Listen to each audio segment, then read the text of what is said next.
읽겠습니다. 창세기 3장 6절. 여자가 그 나무를 본즉 먹음직도 하고 보암직도 하고 지혜롭게 할 만큼 탐스럽기도 한 나무인지라. 여자가 그 실과를 따먹고 자기와 함께 한 남편에게 주매 그도 먹은지라. 그래서 오늘은 하와가 먹고 아담도 먹었다. 이 내용에 대해서 말씀을 드리려고 합니다. 우리가 잘 아는 것처럼 하와가 악한 사단의 관계에 넘어가서 여호와 하나님께서 절대로 먹지 말라고 한 선악을 알게 하는 나무의 열매를 먹은 이유가 있잖아요. 그 이유는 하나님이 먹지 말라고 한 그 선악을 알게 하는 나무의 열매를 계속해서 보다 보니까 먹음직도 하고 보암직도 하고 지혜롭게 할 만큼 탐스럽기도 했다. 이렇게 성경이 증거하고 있습니다. 그래서 이제 우리가 여기의 내용 중에 성경이 말하는 보는 게 어떠한 뜻인지, 그리고 먹음직스럽다는 뜻이 뭔지, 보암직하다는 뜻이 뭔지, 또 지혜롭게 할 만큼 탐스럽기도 한 그러한 내용이 뭔지를 하나하나 말씀을 드리도록 하겠습니다. 성경에서 이 보다라는 단어는요, 우리가 그냥 단순히 눈으로 보는 그러한 의미가 맞긴 맞아요. 근데 일차적인 의미예요. 성경이 항상 보다라고 말할 때는 보다도 좀 더 깊은 의미의 내용을 가지고 설명을 하고 있는데, 먼저 이 보다라는 단어가 히브리어는요, 라라는 단어예요. 바라보다라는 의미도 있지만 자각하다 또는 이해하다, 배우다라는 의미가 있고요. 본다는 것은 단지 눈으로 보는 것 그 이상의 의미가 있습니다. 그래서 성경은요, 항상 본다라고 할 때는 눈으로 보는 것보다는 하나님의 말씀을 듣고 또 깨닫고 이해하고 믿고 수용하고 하나님께로 돌아갔을 때 그거를 보았다 또는 들었다라고 말씀하고 있는 거예요. 제가 이 헬라어하고 히브리어하고 이렇게 연구를 해보니까 보다와 듣다는요, 의미가 거의 비슷해요. 그러니까 보는 게 듣는 거고 듣는 게 보는 거예요. 그래서 우리가 같은 의미로 보아도 전혀 이상할 내용이 없습니다. 이 본다는 의미가 이런 의미라면 눈을 감는다라는 건 뭘까요? 하나님의 말씀을 내가 듣고도 내 마음의 문을 닫아버리는 거예요. 내가 하나님의 말씀 듣지 않겠다, 이렇게 거부한다 할 때 내 눈을 감았다라는 뜻으로 설명을 하고 있습니다. 우리가 이렇게 잘 알고 있는 것처럼 성경은요, 특별히 하와는요, 바라보아야 될 대상을 잘못 바라보았을 때 그거를 죄라고 이야기하는 거예요. 의는 뭔지 아세요? 바라보아야 될 대상을 제대로 바라보는 게 의예요. 그러니까 성경이 말하는 죄는, 성경은 하나님을 의라고 얘기해요. 예수 그리스도를 의라고 얘기를 해요. 그리고 예수님의 말씀, 하나님의 말씀에 순종하는 사람을 의인이라고 이야기를 합니다. 죄는 뭐예요? 하나님이 하지 말라고 하는 걸 하는 게 죄고요. 잘못된 대상을 계속해서 바라보게 되면 그게 죄인 거예요.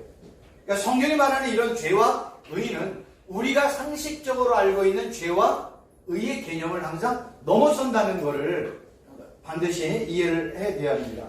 그래서 결국은 이러한 내용들을 통해서 우리가 봐야 될 게 뭐냐면, 내가 지금 누구를 바라보고 있느냐가 중요한 거예요. 내가 지금 누구를 바라보고 있느냐, 내가 지금 무엇을 바라보고 있느냐. 우리가 잘 알고 있는 한자성어 있잖아요. 견물생심. 뭔가를 계속해서 바라보니까 욕심이 생기는 거예요.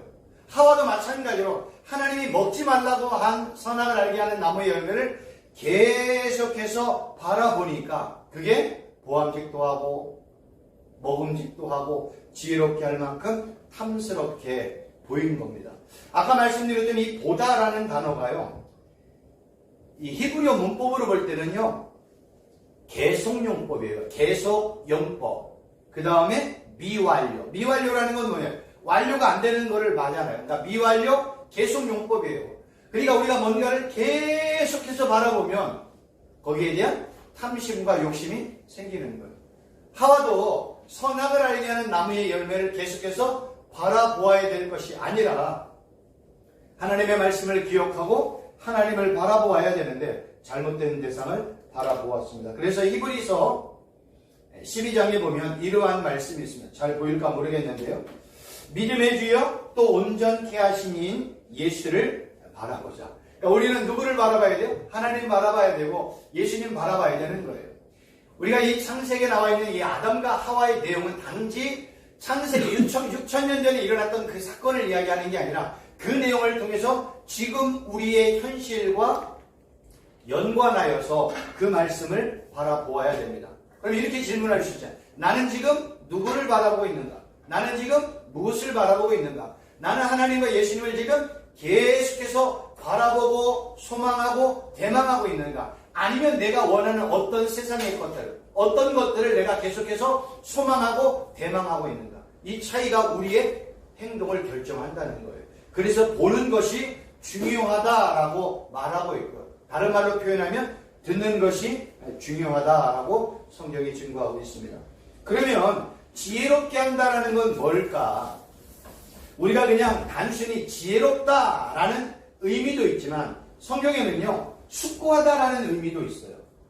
여기서 이 지혜롭게 하다라는 이 사칼이라는 단어가 숙고하다라는 의미로 사용이 되어지면 의미가요 나에게 은혜를 베푸는 자가 누구인지를 알라는 뜻이에요. 지금 하와는요 바라보아야 될 대상을 잘못 바라보았잖아요.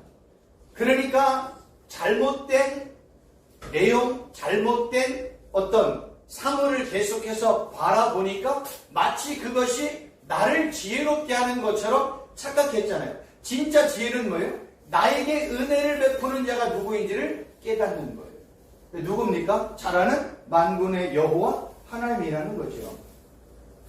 결국 아담과 하와는요 나를 창조하신 만군의 여호와 하나님을 계속해서 바라보고 그분은 바로 나를 창조한 분이구나. 나는 먼지와 티끌과 진흙덩어리에 의해 만들어진 존재에 불과하구나. 그러니 진흙이, 먼지, 티끌이 바라보아야 될 대상, 숙고해야 될 대상, 알아야 될 대상은 나를 창조한 창조주 하나님이라는 것을 우리는 이 지혜롭다라는 단어를 통해서 알 수가 있습니다. 그 다음에 이제 탐스럽게 한다라는 단어가 뭔지를 좀 설명을 드리도록 하겠습니다. 여기서 이 탐스럽다라는 거는 이 갈망하다, 몹시 바라다, 탐내다라는 하마드라는 단어를 쓰는데요. 이 단어가 탐스럽다라는 단어는 성경에서요 긍정적인 의미보다는 항상 부정적인 의미로 사용이 되었어요. 그러니까 이 하마드라는 단어가 어디에 쓰는가 봤더니 우상에게 장식된 금을 탐할 때, 음료를 갈망할 때, 밭과 집을 탐할 때, 여리고에서 아간이 전리품을 탐할 때, 우상을 탐할 때, 이게 다 뭐예요? 부정적인 의미로 사용이 되었다는 거예요. 그리고 바울이 이러한 탐심에 대한 것을 바울이 이 서신서에서는 탐심은 우상숭배다 뭐 이렇게 단언할 정도로 이렇게 설명한 이유는 구약시대에 사용되었던 이 하마드라는 탐스럽다라는 단어의 내용을 보면 거의 뭐예요? 우상과 연관되어 있는 것을 우리가 알 수가 있다는 거예요. 그래서 이런 것들을 조심할 필요가 있다. 결국 성경은 지혜롭다, 탐하다, 보다라는 단어는 내가 바라보아야 될 대상, 내가 나를 지혜롭게 해야 될 대상, 내가 정말로 원하고 기뻐할 대상은 하나님, 예수님인데 성경에서는 이거를 지금 다른 곳에 지금 설명을 하고 있죠. 구약은 지금 뭘로 설명하고 있어요? 창세기는 선악을 알게 하는 나무. 구약의 역사를 보면 우상, 바알과 아세라, 다곤, 밀곤, 그모스 뭐 이런 것들을 탐하고 바라고 사모하고 그거를 사랑하고 있잖아요. 그러니까 잘못된 대상을 바라보고 사모할 때 거기서 죄가 발생하는 것을 우리 이러한 내용들을 통해서 알 수가 있습니다. 그리고 이 정도까지만 말씀을 드리고요. 그 다음에 이제 우리가 지난 시간에 제가 2, 3주 전에 한번 말씀을 드렸는데 성경에서 이 아담과 하와가 범죄하고 난 이후에 자기들의 부끄러움, 수치를 가리기 위해서 무화과 나무로 만든 입으로 된 치마를 만들었다 말씀을 드렸는데, 여기서 이 치마라는 단어는 지난 시간에 기억이 나실까 모르겠는데, 우리가 생각하는 그런 긴 치마를 얘기하는 게 아니에요. 여기서 말하는 치마라는 단어는요, 띠예요. 띠. 허리띠. 우리가 혀띠 매듯이 그러한 띠로 자기의 수치와 부끄러움을 가리려고 하는 게 인간의 모습임을 지금 설명하고 있는 거예요. 왜 치마라는 단어가 아니라 결국은 무화과로 만든 띠라고 이야기하면 되는데, 상상을 한번 해보세요. 무화과로 만든 띠, 혁띠만 메고 있다면 우리가 이제 상상이 좀 부끄럽잖아요. 그러니까 이거를 이제 한국말로 한글을 좀 순화해서 치마라는 단어로 설명을 했지만, 성경은요, 무화과 나무 잎으로 만든 띠에 불과한 거예요.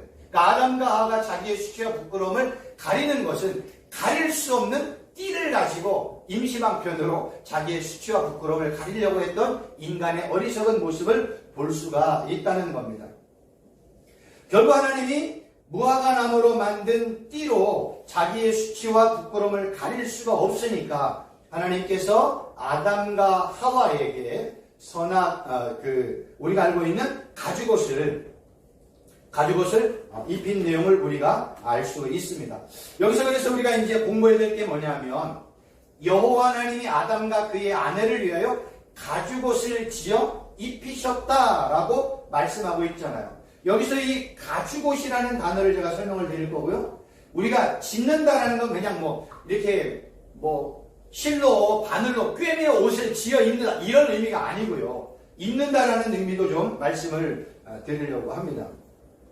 성경에서 이 가죽옷의 이 옷이라는 단어는요, 아까 그 띠와 완전히 반대된 긴 옷이라는 의미예요. 그러니까 긴 가죽으로 만든 옷을 가죽옷이라고 설명을 하고 있습니다. 그러니까 하나님께서 아담과 하와에게 가죽옷을 입히셨다는 것은 아담과 하와의 수치와 부끄러움을 가리기 위해서 어떠한 동물을 죽여 그 동물의 피가 흘려졌다는 것을 설명하고 있어요.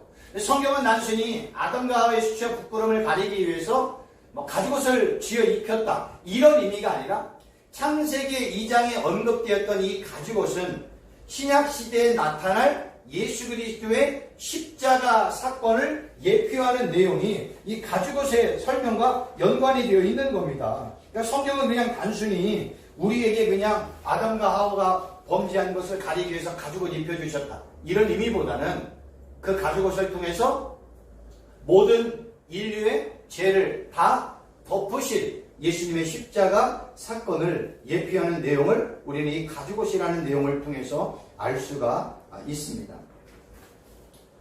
그래서 이 가죽옷과 연관된 내용이요, 갈라디아서 3장 27절에 보면 이런 말씀이 있습니다. 너희가 다 믿음으로 말미암아 그리스도 예수 안에서 하나님의 아들 되었으니 누구든지 그리스도 앞하여 세례를 받은 자는 그리스도로 옷 입었다. 여러분, 그리스도로 옷 입었다라는 뜻이 무슨 뜻일까요?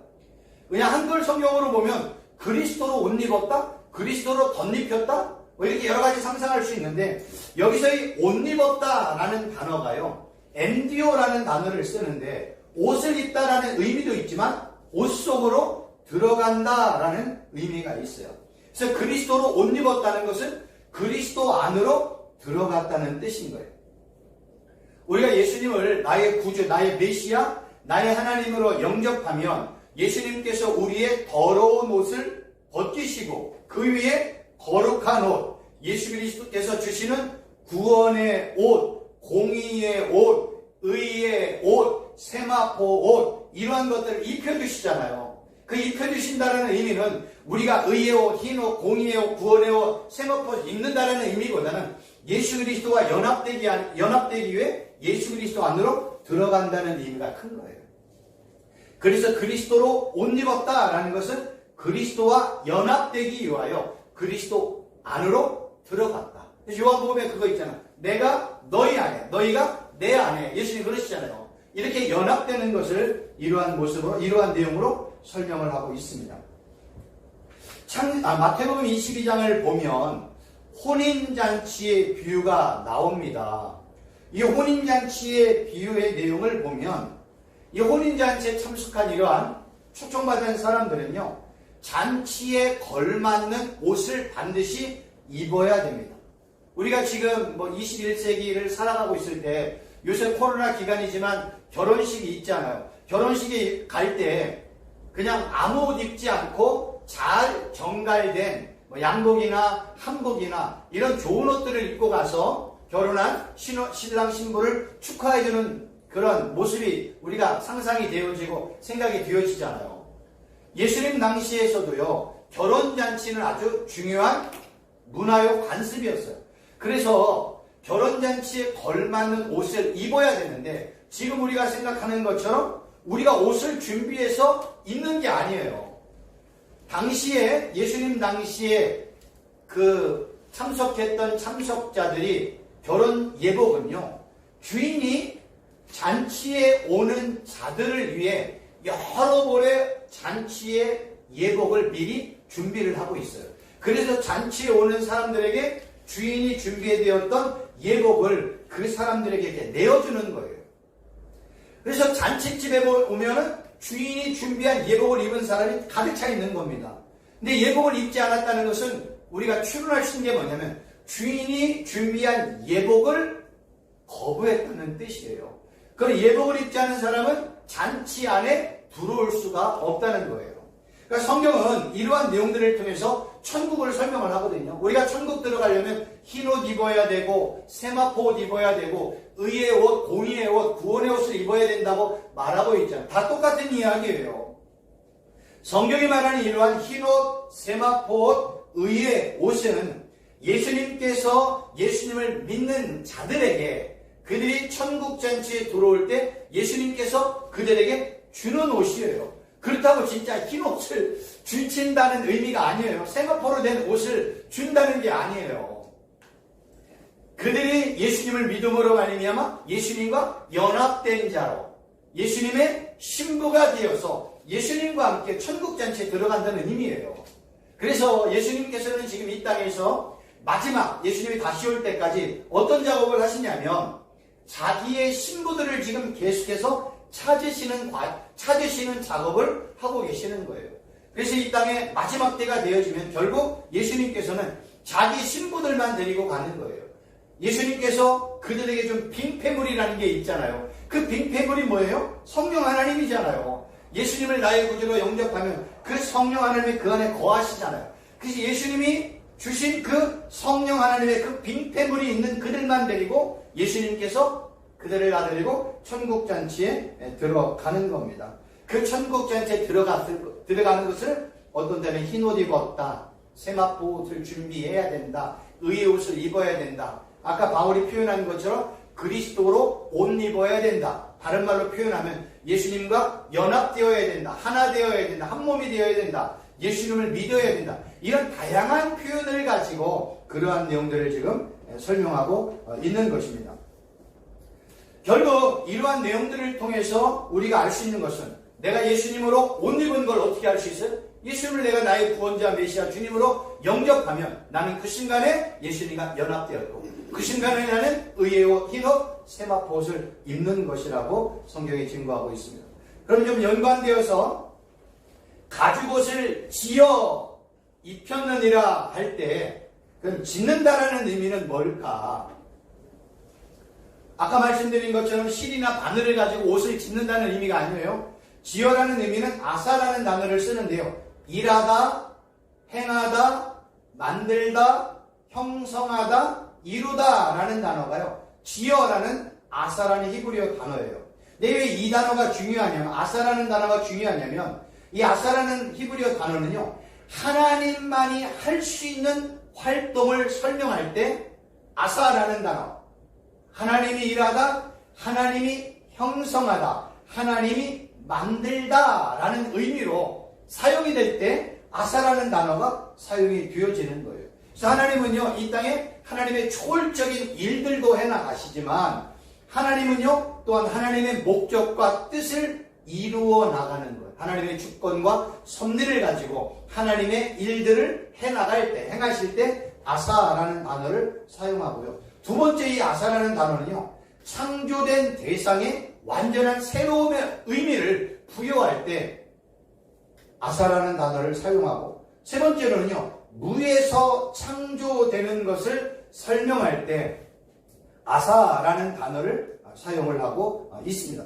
결국 이러한 내용으로 가죽옷을 지어 입혔다라는 것은 바로 뭐냐면, 아담과 하와가 지은 죄와 허물의 모든 것들을 덮을 수 있는 행위, 덮을 수 있는 일을 하실 수 있는 분은 누구시다?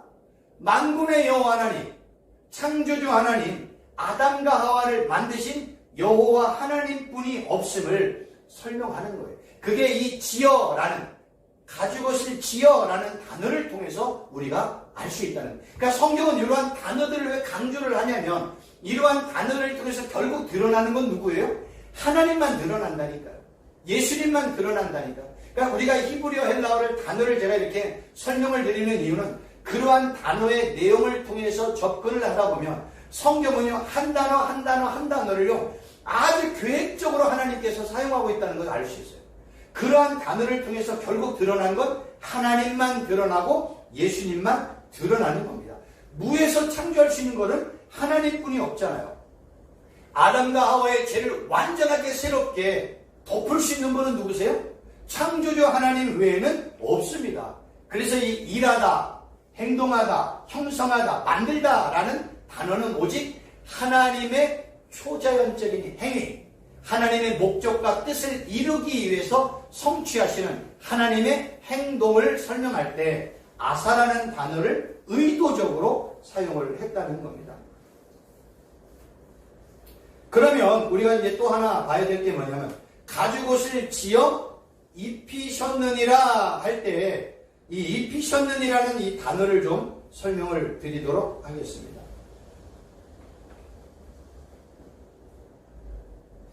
입히셨느니라 라는 단어를 설명을 드릴게요.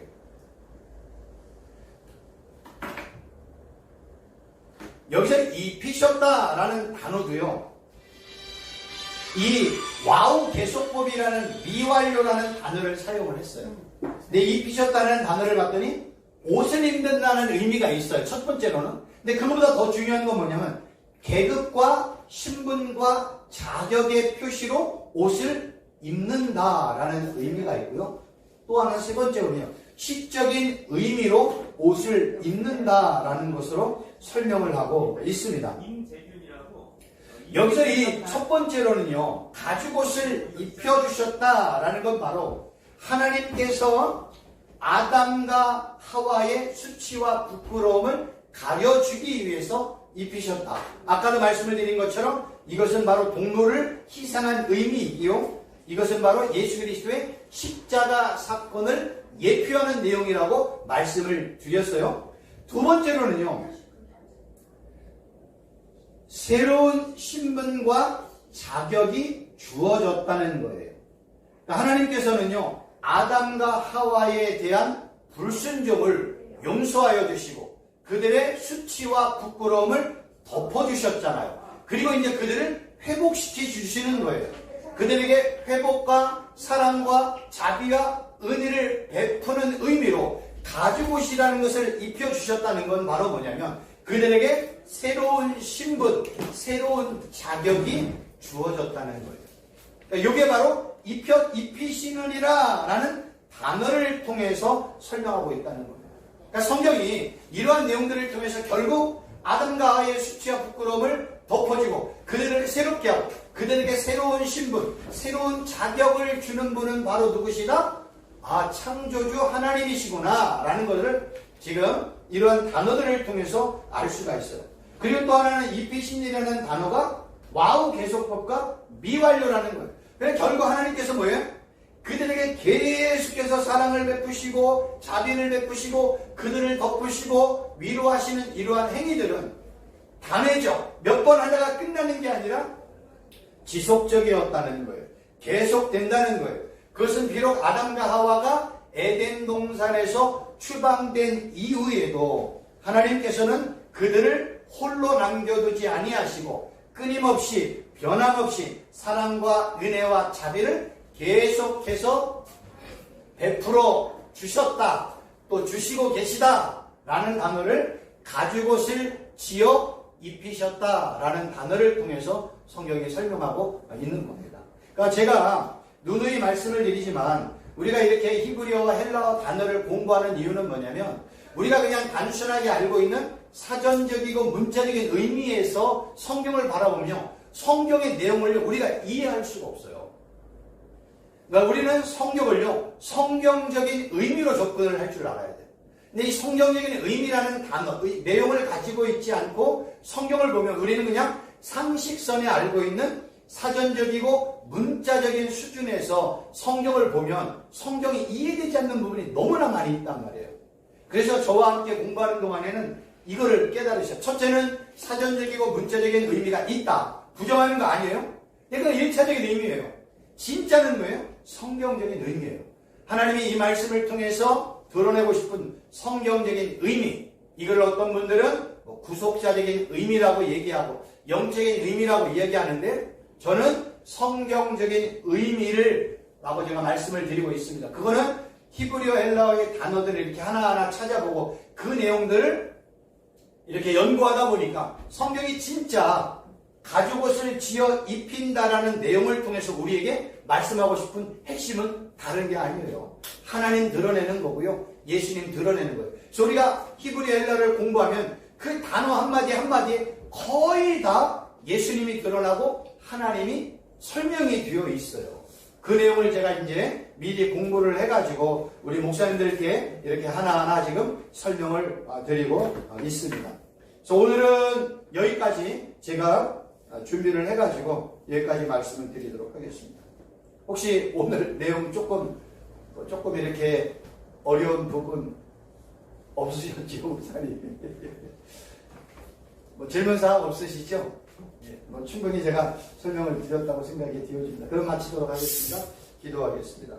하나님 아버지, 이제 창세기 2장의 내용이 이제 오늘 마무리가 되었는데 하나님의 은혜 가운데 매주 토요일 날 공부하는 이 시간을 축복하여 주셔서 하나님이 히브리어 헬라 공부가 그렇게 어렵지 않고 잘 이해되게 도와주시고 하나님께서 히브리 문제를 통해서 우리에게 말씀하시고자 하는 그 내용들을 우리가 밝히 깨닫고 깊이 경험하는 그러한 축복된 시간 되기에 주옵소서. 오늘 공부하는 우리 목사님들 피곤치 않도록 도와주시고 또 사역의 기름 부음을 허락하여 주시옵소서. 풍성한 열매 맺게 하여 주옵소서. 예수님의 이름으로 기도하옵나이다. 아멘. 수고하셨습니다.